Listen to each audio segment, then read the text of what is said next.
Welcome to County Report this week. I'm Lorna Vigili, and thank you for watching. We start the show this week with news from County Council. Montgomery County Council member Hans Rimmer has released a white paper detailing why the county needs to work toward new technology initiatives. Susan Kennedy has a story.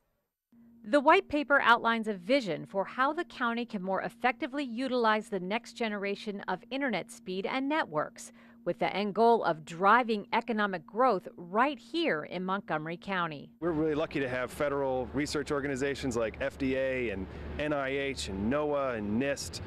They all have really intensive needs for data, and the private sector needs to be able to access into those data sets through the cloud. That requires really high-speed data connections. Our thought is if we can start to build data networks locally that provide those high speeds, then we have a place for entrepreneurs and small businesses to begin to build companies that provide services to those federal labs. Reamer wants to look at White Oak as the first testing ground for this next generation internet infrastructure. The council recently approved the Science Gateway plan for that area that envisions housing, retail, and a hub for life sciences research next to the FDA on Route 29.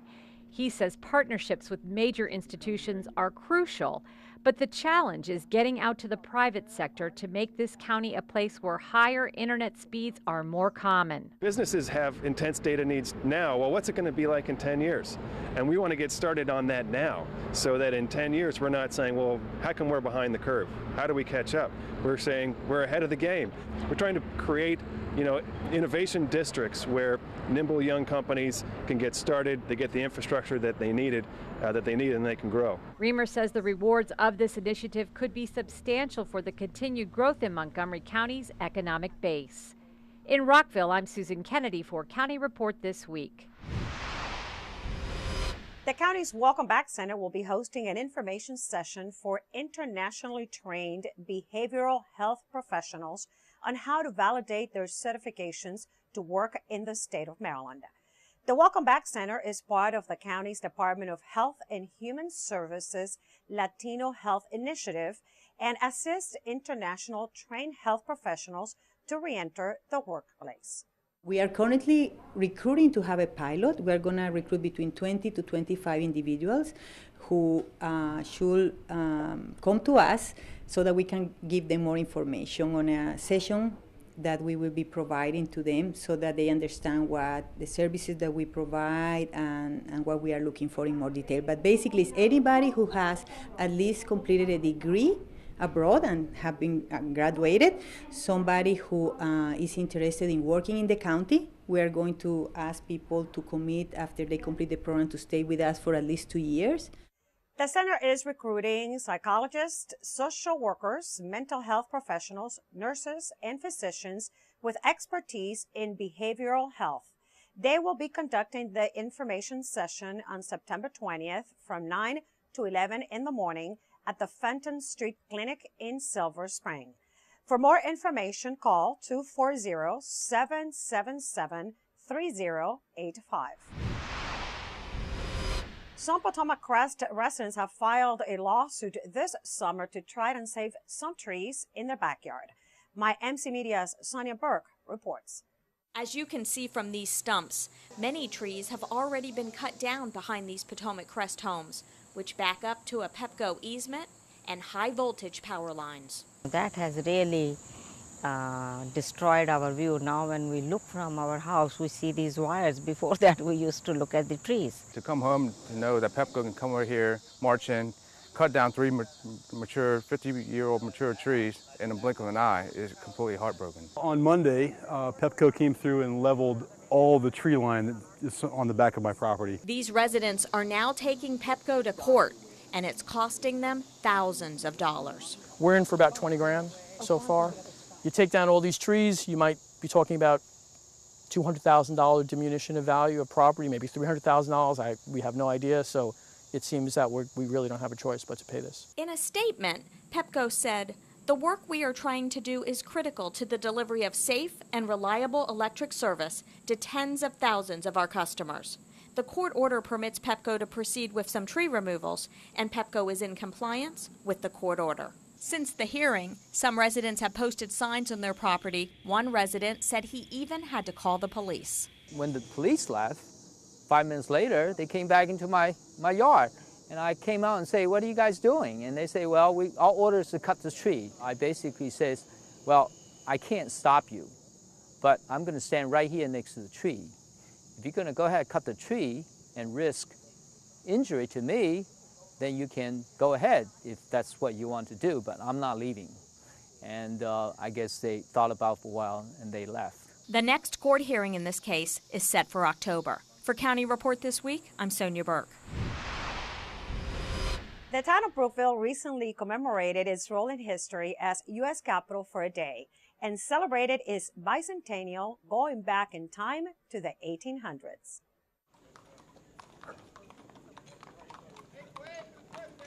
The town of Brookville went back in time to August 26, 1814, when United States President James Madison entered the town seeking refuge. For the 200th anniversary of that event, actors and elected officials brought to life that historic day when Brookville became U.S. Capitol for one day.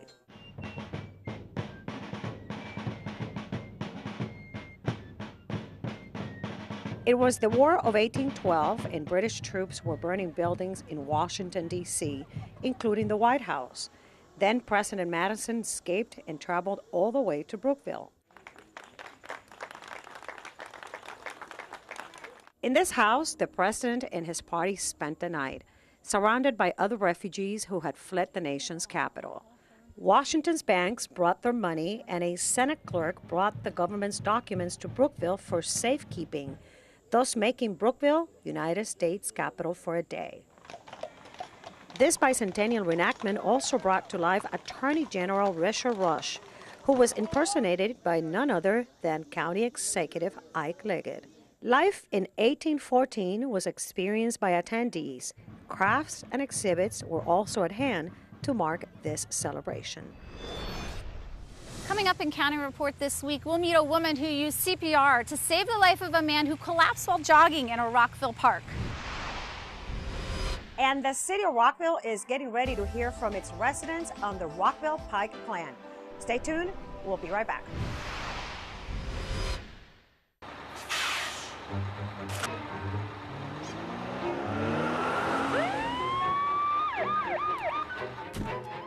Hey, mister, down here. You illegally passed the stop school bus. I'm placing you in timeout, and this timeout means big fines, plus you really could have hurt somebody. That's why school buses are being equipped with video cameras to help kids like me stay safe, so respect the bus. Welcome back to County Report This Week. I'm Lorna Virgili.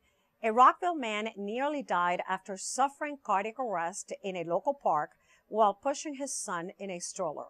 Thanks to the quick thinking of strangers, he's alive today, and on his 32nd birthday, he got the chance to thank them. My MC Media's Krista Brick reports. Krista? I'm at the College Gardens Park in Rockville, where an everyday hero saved the life of a man she'd never met. 1 and 2 and 3 and 4. Heather, just keep going. 1 and 2 and 3 and 4. Heather Von Kurtz was walking with her daughter Alexandra when they saw Michael Lou collapse as he pushed his son in a jogging stroller. As Alexandra flagged down an ambulance, Heather took instructions from 911 dispatcher Jeff Purcell and used CPR to save his life. Lou met his lifesavers for the first time at the Travilla Fire Station, and they helped him celebrate his 32nd birthday. I'm so touched to experience that and know that I have a second chance at life and a second lease on life in my family. It was Heather's CPR training from nearly a decade ago that helped her keep him alive until the ambulance arrived. This is a miracle to bear witness to this experience, to know that I played any part in him being here on his 32nd birthday and being able to experience his daughter being born in a few months. I mean, that's phenomenal. Alexandra remembers the day she helped save a life. I'm just so thankful that he's alive. Today, Michael and his wife Mary are expecting their second child in November. His everyday heroes are the reason he'll be here for that day. No, I think the emotion of, today's Michael's birthday, so it's extra special, but also the fact that I'm pregnant and, Nathan is so young, the fact that they will be able to have their father in their lives. For the past 6 months, Montgomery County has made a push for the public to use hands-only CPR. And learning how to do it is easy. The notion that I don't want to get involved because I'm going to get, give mouth to mouth to a stranger, people should no longer have that fear, because what's really important is the compressions. You can find more about CPR training classes on the American Red Cross website. For County Report This Week, I'm Krista Brick. And now joining us is Lucille Bauer from the Montgomery County Police Department. Lucille? Montgomery County Police, Fire Rescue, and Emergency Management are asking, if there's an emergency or severe weather, are you ready? September is National Emergency Preparedness Month. Here in Montgomery County, we're encouraging community members of all ages to learn more about emergency preparedness and make a plan. There's information on the Office of Emergency Management and Homeland Security website at www.montgomerycountymd.gov/OEMHS. This month, we're particularly encouraging emergency preparedness information for our young community members. And so we have developed a coloring book and activity book in both English and Spanish that are available free of charge at all county libraries and recreation centers. The Community Emergency Response Team, CERT, part of the Fire and Rescue Service, is offering a storm camp on September 13th for children ages 4 to 10 with an adult. You can learn more and register at www.montgomerycert.org. In Montgomery County, we've experienced snowmageddon, we've experienced flooding, we've even experienced an earthquake. So it's not a matter of if an emergency will occur, it's when will the next one come. Please take some time this month to learn more about emergency preparedness and be ready. The Rockville Mayor and Council will hold hearings beginning late this month on a draft of Rockville's Pike Plan. Residents are invited to learn about and weigh in on the City Planning Commission's draft plan. Rockville 11's Katie Giardi has more. The Mayor and Council are currently reviewing Rockville's Pike Plan to develop the future of the Pike Corridor. Rockville's Pike Plan is an amendment to the city's comprehensive master plan. It covers a stretch of Rockville Pike Corridor from Richard Montgomery Drive down to the city's southern border, just south of Rollins Avenue. The last master plan for this area was done in 1989, so we're definitely due for an update. So we need a plan that can make the Pike Corridor just a better place to live, to work, to shop, to move around in. The next step is for the Mayor and Council to review the Planning Commission's draft of the plan. The Planning Commission issued their draft in June of 2014. The Mayor and Council is now reviewing the Planning Commission's draft. They received a staff presentation on July 21st. City staff and the Mayor and Council are encouraging residents to get involved. First of all, read the plan. It's available on our website. Then next, we would like you to submit your comments, or you can come to one of the public hearings that the Mayor and Council will be holding in the fall. You can read the plan at one of several locations around the city, or simply view it online. The draft plan is available on our website, www.rockvillemd.gov/rockvillespike. We also have hard copies available at the Twin Brook and Rockville libraries, at City Hall, and at all of our community centers. If you'd like to come out to a public hearing to voice your opinion, there are plenty of upcoming opportunities. The first public hearing is September 29th, to be followed by October 27th, November 17th, and December 8th. Most of all, the city wants residents to know your input is important. This plan is going to dictate policy for the corridor for the next 20 to 25 years, so people really need to give their input now. For more information on Rockville's Pike Plan, you can attend an open house hosted by the Mayor and Council on September 16th from 7 to 9 p.m. in the Mayor and Council chamber, or contact Cindy Keba at ckeba@rockvillemd.gov.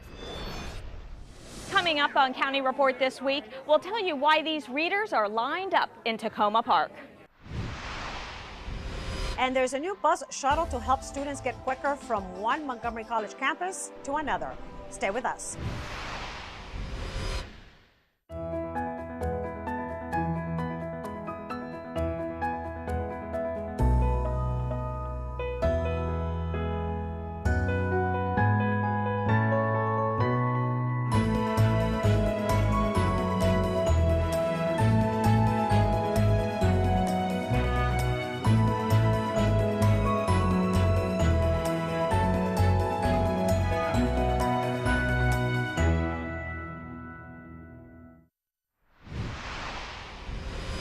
Welcome back to County Report This Week. I'm Lorna Virgili.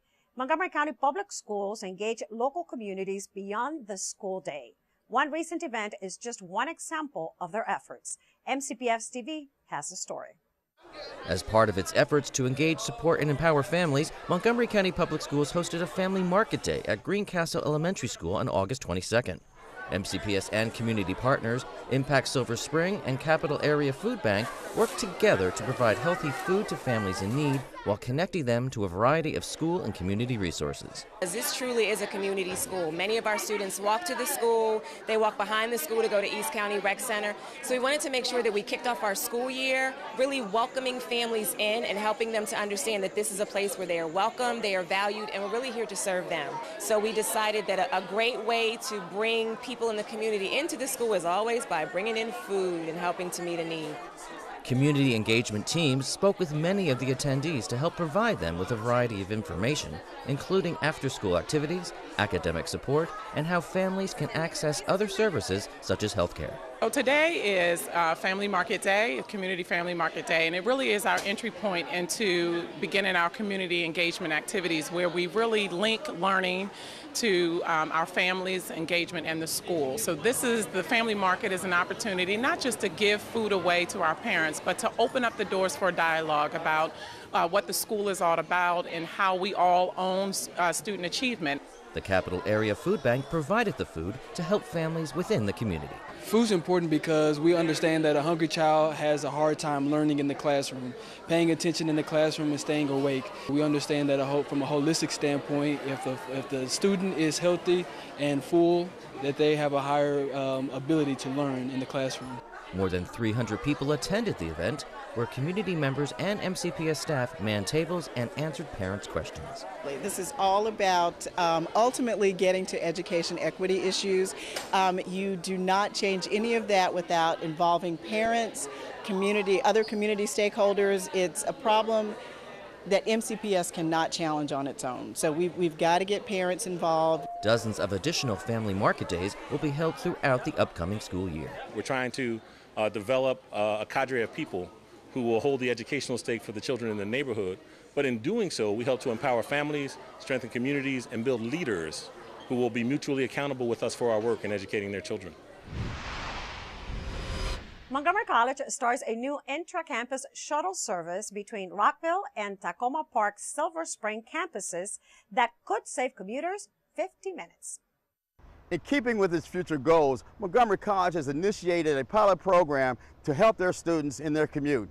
Well, over the last few years, Dr. Pollard, in her student sessions, forums that she has, there was oftentimes brought up the need for transportation between the campuses. We had decided that this year we would do a pilot program in the fall and start off between the Tacoma Park Silver Spring campus and the Rockville campus, running a shuttle to try to reduce the time that it takes to commute on public transportation between the two campuses. I live down in Silver Spring, and the other option compared to shuttle is to take the ride-on or the Metro bus, and that's well over an hour commute. And this thing has no stops, so it's a lot easier to just go straight there. The students may prefer the private end because the buses are cleaner. This shuttle is very clean. They like the cleanliness of the shuttle. They like that I'm able to take alternative routes to save time and efficiency for them getting to point A and point B. It's more of a direct way. I don't have to wait too long and I can save the money. The shuttle service is not just for the students. Faculty, staff, and administrators can also take advantage of this convenience. Yes, we've had staff and administrators and faculty all use it along with students during the first week. To come to the Tacoma Park campus because we had our Tacoma Park dually enrolled student, new student orientation. Okay, and how did you get here? I took this amazing shuttle. How'd you like the shuttle? I loved it. It was peaceful, it was quick. It gave me an opportunity to check my emails. It was a great experience. Leave your car at the campus and take the shuttle, absolutely. Maybe in the future, some of these students will be able to take advantage of this shuttle service. For County Report This Week, in Rockville, I'm Stan Jones. Award-winning author Katie DeCamillo recently visited Tacoma Park, and her fans showed up in big numbers to meet this literature star. My MC Media's Sonia Burke reports. That's right, Lorna. These readers are lined up in Tacoma Park to meet a beloved author who also happens to be the National Ambassador of Young People's Literature. I have one thing I have to do here, which is everywhere I go, remind people about the privilege and the joy of reading and reading together. It was a fun evening for the 200 people who turned out to meet the award-winning and best-selling author at her talk in Tacoma Park. It's amazing. We knew we would have a pretty big turnout because Kate is really quite a star. I really, really love all of the stuff that she writes. How do you get your ideas for your stories? How do I get my ideas? Do you know what eavesdropping is? Yes. I'm one of those people. People will say, do you ever worry about running out of ideas? And I generally say back to them, have you ever been on a city bus? She was very funny. I thought it was great. I loved her sense of humor. She was wonderful. Oh, I loved it. It was really entertaining both for kids and adults. I mean, she was, my friend was saying we didn't expect her to be as lovable and as entertaining as her books, and she's really just such a personality. I loved it because I just love her books, and it's like in Edward Tulane, I just could not get through it without crying. It's like I had to stop in the middle of the book, go drink some water, and then blow my nose because I was like, because it was just so sad. I think kids find themselves in her books because they're different. They're quirky. There's a little something a little bit off, and kids like that. They like the humor. Because of Winn-Dixie was her first published novel. I made up the best dog that I could think of, and I wrote my way back to Florida. Wow. And she recently won her second Newbery for her latest novel, Flora and Ulysses. Books, I think, make us capacious. Reading enlarges our souls and our hearts. Right, right, yeah. For County Report this week, I'm Sonia Burke. The Montgomery County Division of Solid Waste Services offers a service for people that is both environmentally friendly and secure. On Saturday, September 13th, between 10 a.m. and 2 p.m. at Walter Johnson High School in Bethesda, shred and recycle your confidential papers. All types of papers, such as financial and legal documents, receipts, and tax and medical records, are acceptable. Residents can bring up to five paper bags or cardboard boxes for shredding, and is available at no charge. For more information, visit montgomerycountymd.gov/recycling or call 311. The Mini Maker Fair returns to downtown Silver Spring for its second year in a row. The county is teaming up with Kids International Discovery Museum to host the fair on Sunday, September 14th from noon to 5 p.m. at the Silver Spring Civic Building. The free fair will offer hands-on activities and showcase innovative projects created by inventors, hackers, crafters, artists, and do-it-yourselfers of all kinds. So mark your calendars for Sunday, the 14th. Coming up, we bring you the survival story of a dog that was shot in the face. And we visit the Labor Day Parade in Gaithersburg. Stay tuned, we'll be right back.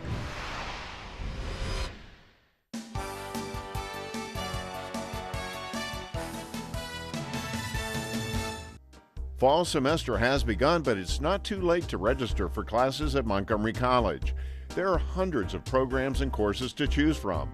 Register in person at any of our 3 campuses or online anytime, 24 hours a day. The MC Shuttle is on its way. The new inter-campus bus will run between the Tacoma Park, Silver Spring, and Rockville campuses weekdays between 9 a.m. and 6 p.m. Shuttles are available to anyone with a current MC ID. Sign up for Montgomery College Alert today. Receive college closing, delay, and emergency information via text message and email. The service also sends important information about Montgomery County weather and traffic events.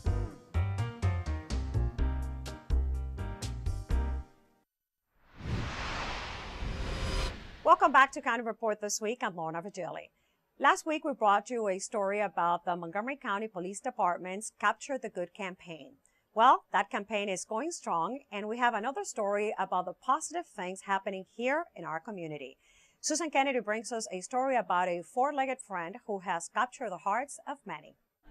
This is Ruby, a 9-month-old boxer mix who, according to Montgomery County Police, has been given a new leash on life. Just over a week ago, she was shot by her owner and was close to death. Officer Baller was the first to arrive, and she was met at the front door by the resident and the dog, who was bleeding profusely. The dog's condition appeared to deteriorate right in front of her. She started having trouble breathing, and she became very lethargic. So Officer Baller recognized this, as potentially life-threatening. So she took the dog, loaded the dog Ruby into her car, and transported her to Kindness Animal Hospital, where she was able to turn her over to the staff here, and they were able to start life-saving measures. When we got her stabilized and were able to better assess her wounds. Dr. Jeff Zolkowitz is a veterinarian who has been taking care of Ruby since she was brought into his office. He said it was the first time he'd ever treated a dog who'd been shot. She actually got very lucky. Not many dogs can say they had a shotgun pointed at them and lived to tell the tale. Kind of her first reaction was just, oh my gosh. It was obviously pretty horrific wounds that she had, and as a general practitioner, we don't see a huge number of emergencies, and I don't think my staff sees a huge number of emergencies, so this was the first gunshot wound and certainly first shotgun wound that we'd ever seen, and it was pretty dramatic. The staff at the Kindness Animal Hospital have rallied behind Ruby, who is making a remarkable recovery. And what's even more remarkable is Dr. Zolkowitz is not only covering the cost of her treatment, but at the request of his wife, he'll be adopting her. Just the extent to her wounds was just so heartbreaking, and she's been a trooper through all of it. She only whines when we put her back in the cage because she just loves attention. Officers from the 4th District Police Department are also stepping up with donations for the care of Ruby. Sergeant Felsen says their station is full of dog lovers and that this tragedy has brought out the good in so many. There's so much negative news that everybody's hearing every day, and things like this are happening every day. There's good people out there, they're doing good things, and I wanted to draw some attention to that. Dr. Zolkowitz says Ruby's prognosis is good, but she will require long-term care, specifically orthodontic work. And in the meantime, the Kindness Animal Hospital, in partnership with the 4th District officers, has set up an online fundraising page to help with Ruby's immediate and long-term medical care. You can find it at youcaring.com. Reporting from Wheaton, I'm Susan Kennedy. The Montgomery County Executive Hispanic Gala is just around the corner. Executive Ike Leggett spearheaded the event last year, where organizations and individuals come together to support scholarships for Latino students who attend Maryland colleges and universities. This year, 50 students will receive a $2,000 scholarship. The event is at the Fillmore Silver Spring on September 18th from 7 to 11 p.m. For more information, visit montgomeryhispanicgala.org or call 240-277-8072. And with that, we close this edition of County Report this week. Remember to like us on Facebook and to join us again at this time every week for a look at what's going on inside Montgomery County. We leave you today with some images of the Labor Day parade that took place in the city of Gaithersburg. I'm Lorna Virgili, and thank you for watching.